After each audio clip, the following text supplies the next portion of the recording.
Newark, New Jersey. It was Thursday evening, November 7th, 1974, approximately 11:43 p.m., when Frank Lucas received the phone call that would mark the beginning of the end of his criminal empire. A call from his lieutenant, James "Jimmy" Parker, who was screaming so loudly into the receiver that Lucas had to hold the phone away from his ear to avoid the piercing sound of panic and desperation that came through the line like a physical force. Lucas was in his penthouse apartment in Fort Lee, New Jersey, a secure location he'd purchased in 1972 as a backup residence when he'd started to sense that law enforcement attention was intensifying around his Harlem mansion, when he'd begun to feel the walls closing in, despite all the precautions he'd taken and all the money he'd spent on lawyers and corrupt officials who were supposed to keep him insulated from prosecution. Lucas was wearing a silk robe over his pajamas, had been watching the late news on television with his wife Julie, had been relaxed and comfortable in the belief that his organization was operating smoothly, that his distribution networks were functioning efficiently, that the approximately $12 million worth of heroin and cash that was stored in various locations throughout the New York metropolitan area was secure and protected by the multiple layers of security and operational compartmentalization that Lucas had implemented over the years to prevent exactly the kind of catastrophic loss that Jimmy Parker was now screaming about through the phone. "Frank, they hit us," Parker was saying, his voice breaking with emotion, with fear, with the understanding that what he was about to report would trigger consequences that might include his own death if Lucas decided Parker was somehow responsible for this disaster. "They hit the warehouse in Newark. The whole shipment. Everything. It's gone. All of it. 12 million, Frank. They took 12 million. Lucas felt something cold settle into his stomach, a sensation he hadn't experienced in years, not since the early days of building his operation when losses and setbacks were regular occurrences that could potentially destroy everything he'd built. But Lucas had long ago passed the stage where single setbacks could threaten his empire. He'd diversified his operations, had established multiple supply lines, had distributed his assets across numerous locations, specifically to prevent any single raid or robbery from crippling his organization. Losing $12 million should have been survivable, should have been painful but manageable, should have been the kind of loss that would require adjustments and belt-tightening but wouldn't fundamentally threaten his empire. Except that $12 million represented more than just money and product. It represented nearly 40% of Lucas's liquid assets and inventory, represented the foundation of his operations for the next 3 months, represented the capital necessary to maintain his distribution networks and to pay his organization and to continue operating at the level he'd maintained for the past 8 years. Losing $12 million overnight didn't just mean he'd taken a financial hit. It meant his organization's operational capacity was suddenly reduced by nearly half, meant he couldn't fulfill commitments to distributors who depended on regular supplies, meant he couldn't pay people who expected payment, and most dangerously, meant he appeared vulnerable in ways that would encourage rivals and law enforcement and disloyal subordinates to make moves against him. "Tell me exactly what happened," Lucas said, his voice controlled despite the rage and fear building inside him, despite the understanding that his world was potentially collapsing, and that the next few hours and days would determine whether he could salvage his empire, or whether this loss would be the catalyst that destroyed everything he'd built. "Who hit us? How did they know where the warehouse was? Who else knows about this?" Parker took a shuddering breath, trying to compose himself enough to provide coherent information. "It was federal agents, DEA task force. They came in with warrants around 9:30 tonight. Had the exact location, knew exactly where we'd stored everything. They had cutting equipment, had chemical testing gear, knew what they were looking for. This wasn't random, Frank. They had inside information. Someone told them exactly where to go and exactly what they'd find." Lucas was already moving while Parker talked, pulling on clothes, grabbing his car keys, mentally calculating which of his other locations might be compromised if federal agents had inside information, trying to determine how much of his organization's infrastructure was at risk beyond just the warehouse in Newark. "Where are you now?" Lucas asked. "Are you somewhere secure? Are federal agents following you?" "I'm at a payphone in Jersey City," Parker replied. "I made sure I wasn't followed. But Frank, this is bad. The warehouse had 8 keys of Blue Magic ready for distribution, had approximately $4 million in cash that we'd collected over the past 2 weeks, had packaging equipment, had cutting supplies, had records of transactions going back 6 months. They got everything. And the way they moved, the way they knew exactly where everything was stored. This wasn't luck. This was someone inside our organization giving them detailed information. Lucas finished dressing, grabbed a go bag he kept prepared for emergencies that contained $50,000 in cash, false identification documents, and a loaded Colt 45 automatic, and headed toward the elevator. Meet me at the diner on Route 46 in Ridgefield Park in 45 minutes. And Parker, call everyone in our inner circle, tell them we're having an emergency meeting at 3 a.m. Tell them attendance is mandatory, and tell them that anyone who doesn't show up should consider themselves no longer part of this organization and should start running because I'm going to assume they're either the informant or they're about to become informants.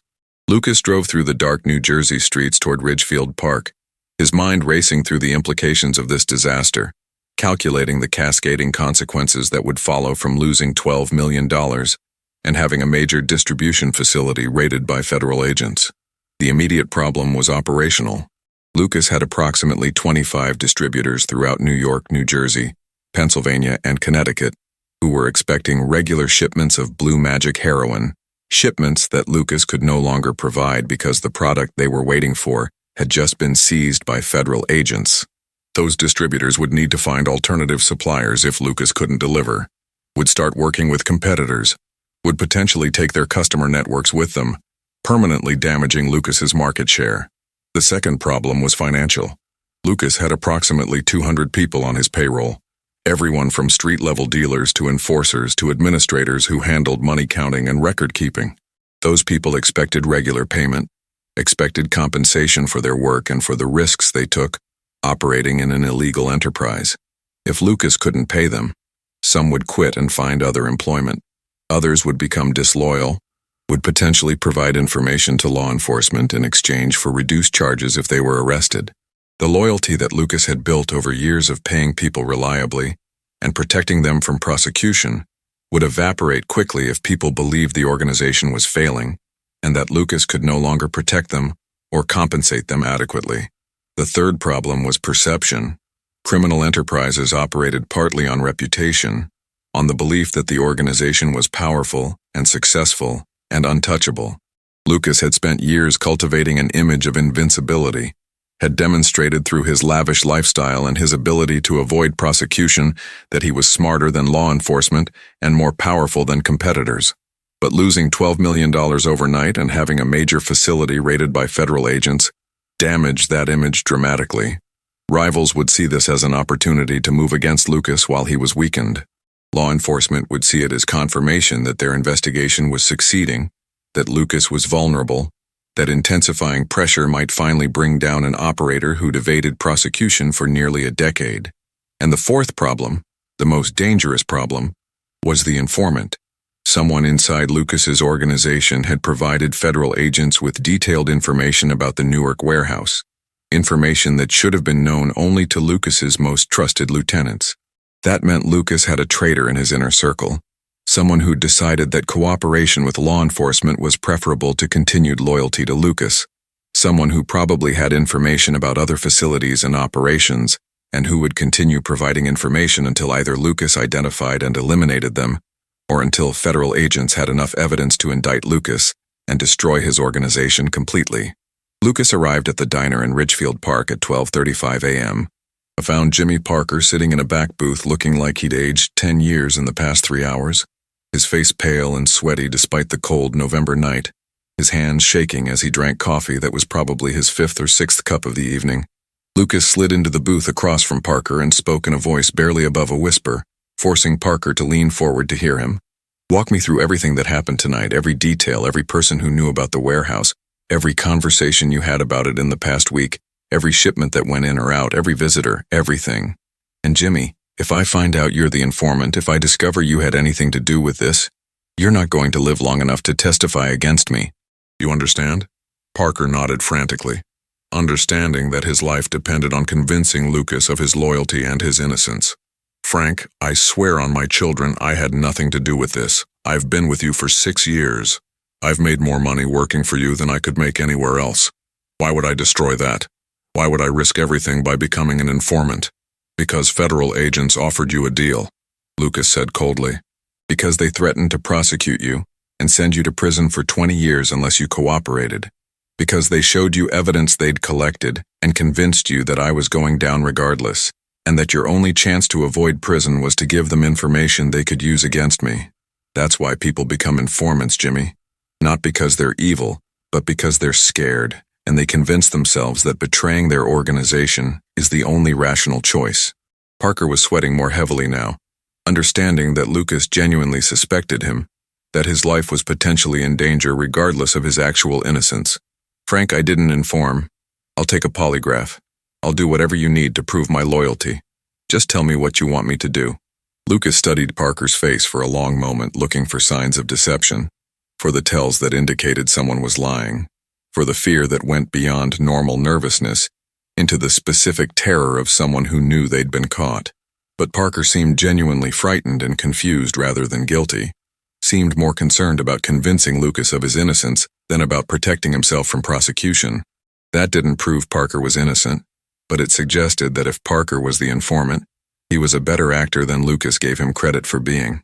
Who else knew about the Newark warehouse? Lucas asked. Who had access to the location? Who knew what was stored there? Who knew the security procedures? Who could have provided federal agents with the kind of detailed information they'd need to execute the raid the way you described? Parker pulled out a small notebook, the kind of thing Lucas had always told his people not to keep because written records could be used as evidence, but that some people kept anyway because they couldn't remember all the details of their operations without writing things down. Parker flipped through pages and started listing names. 8 people total who had varying levels of knowledge about the Newark warehouse and its contents.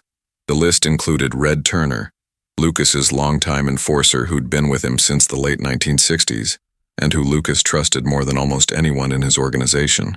It included Marcus Thompson, a logistics coordinator who managed shipments and inventory across multiple locations. It included 3 street-level supervisors who'd delivered product to the warehouse over the past month. It included a woman named Sandra Mills who handled money counting, and who'd been at the warehouse 2 days earlier processing the $4 million in cash that federal agents had just seized. It included Parker himself. And it included Lucas's cousin Clyde, who Lucas had brought into the organization 3 years earlier, and who'd been given increasing responsibility as he'd demonstrated competence and loyalty. Lucas looked at the list and felt something close to despair.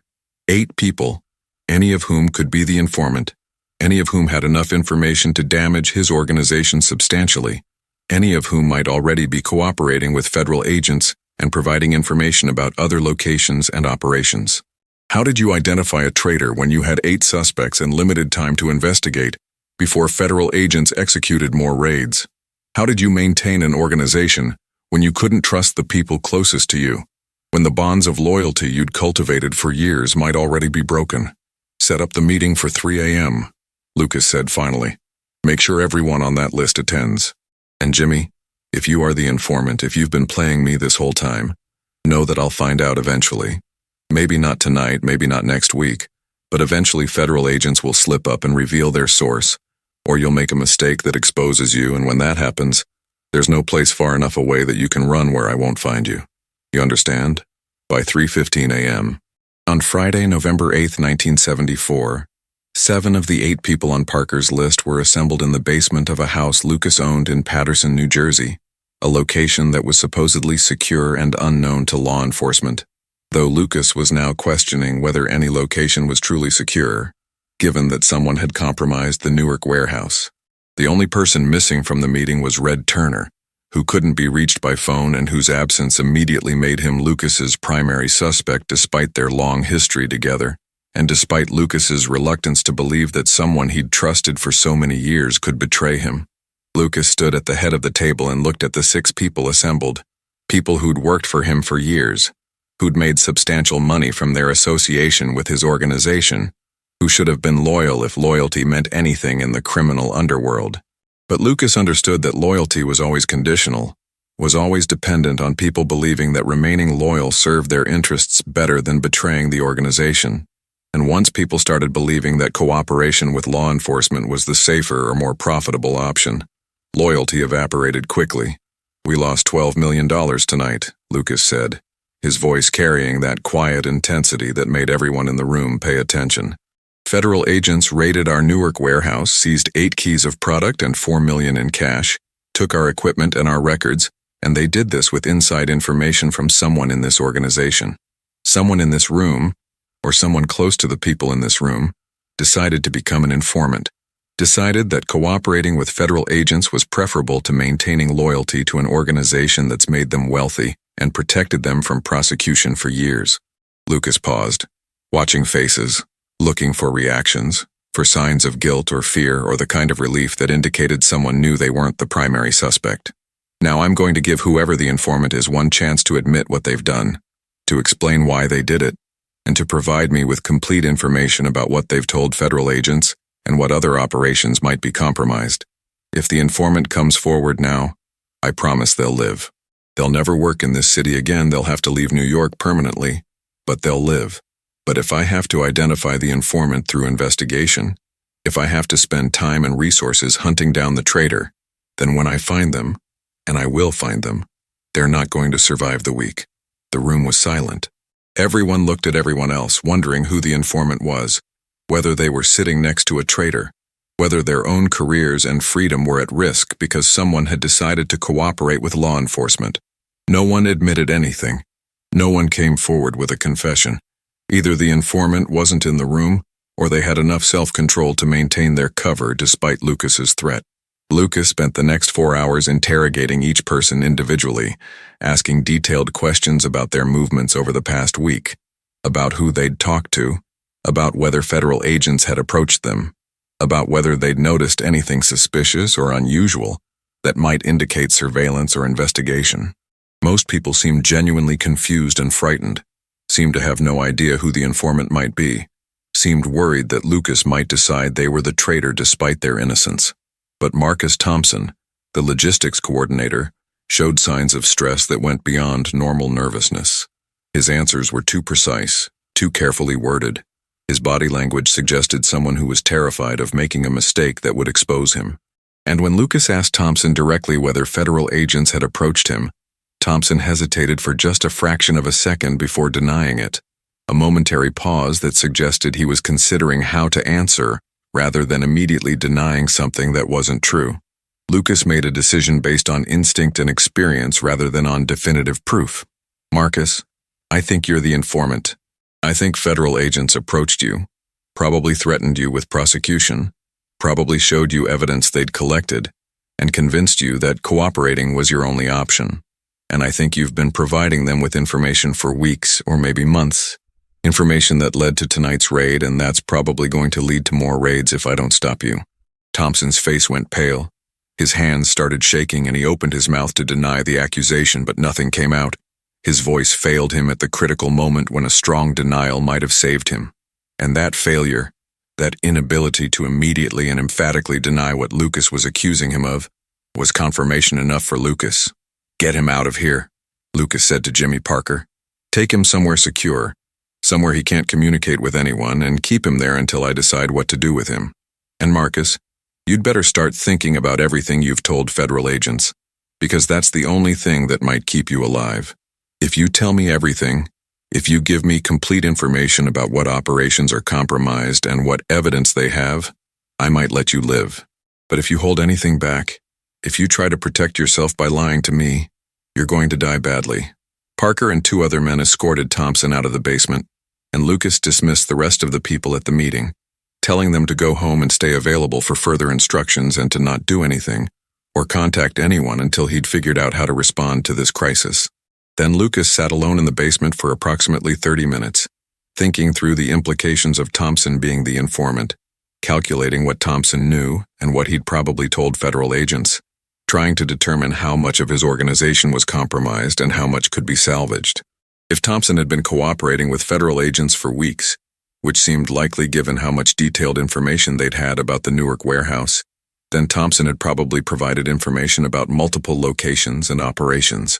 Lucas had approximately 15 other facilities throughout the New York metropolitan area, warehouses and stash houses and money-counting locations that were critical to his organization's operations. If Thompson knew about those locations, which he probably did given his role as logistics coordinator, then federal agents probably knew about them too, and were probably preparing raids on multiple facilities simultaneously. Lucas made the decision that would define the next 72 hours of his life. He couldn't salvage all of his operations.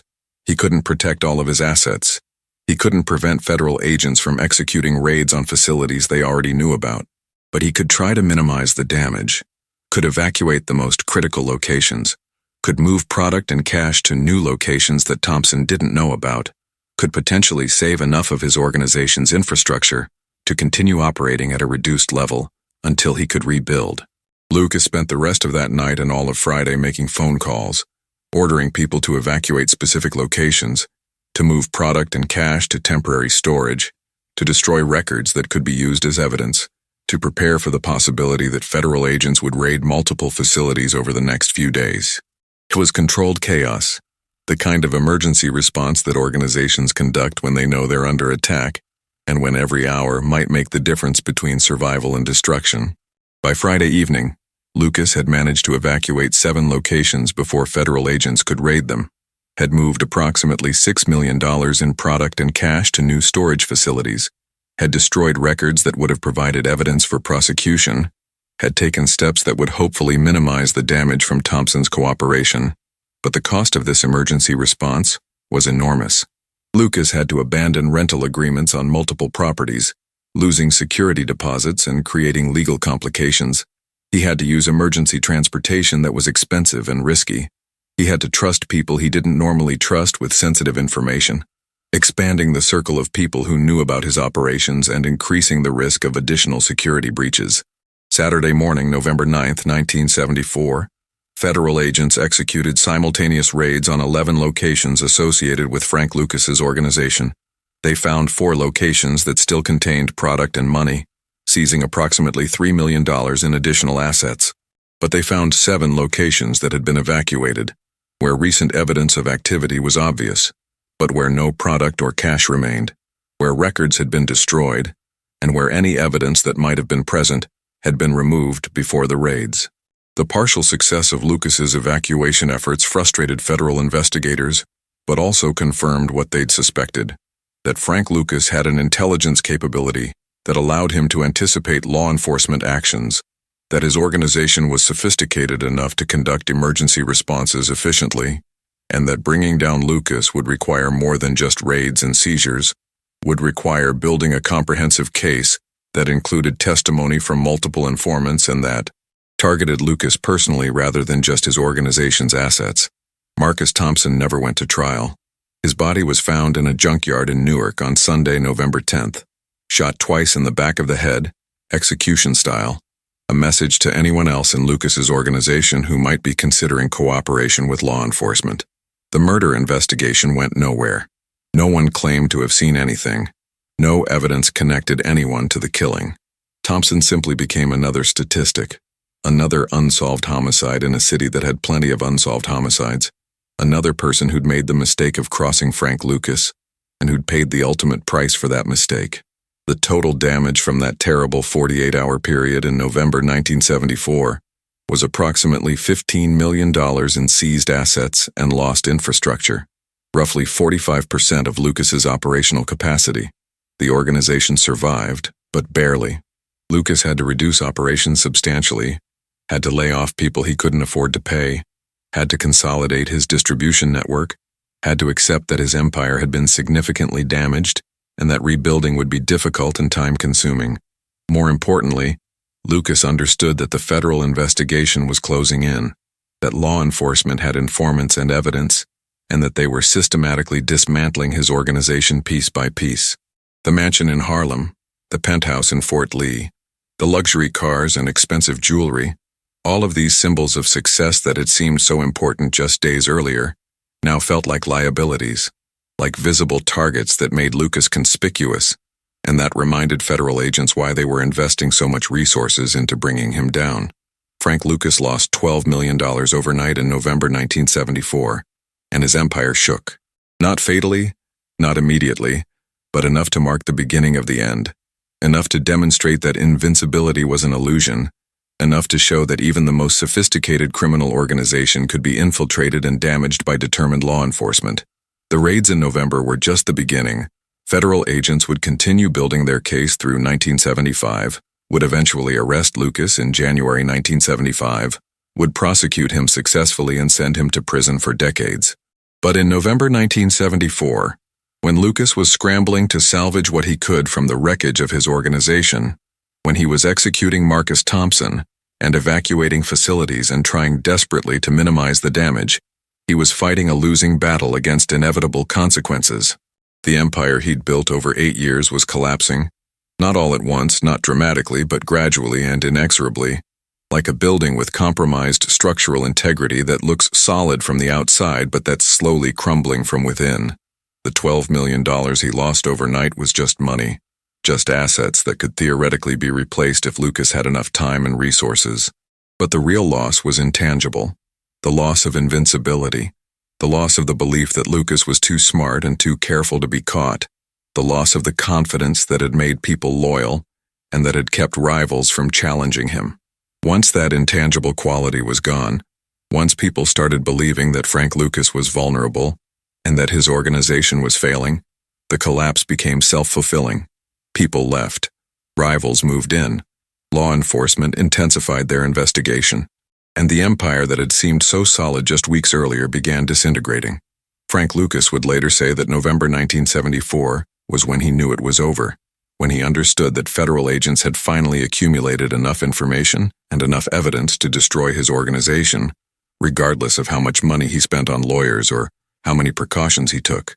The $12 million he lost overnight was the catalyst that forced him to acknowledge what he'd been denying for months, that his time was ending, that the run was over, that the empire he'd built was going to fall, and that the only question remaining was whether he'd cooperate with prosecutors to reduce his sentence, or whether he'd fight until the end and spend the rest of his life in prison.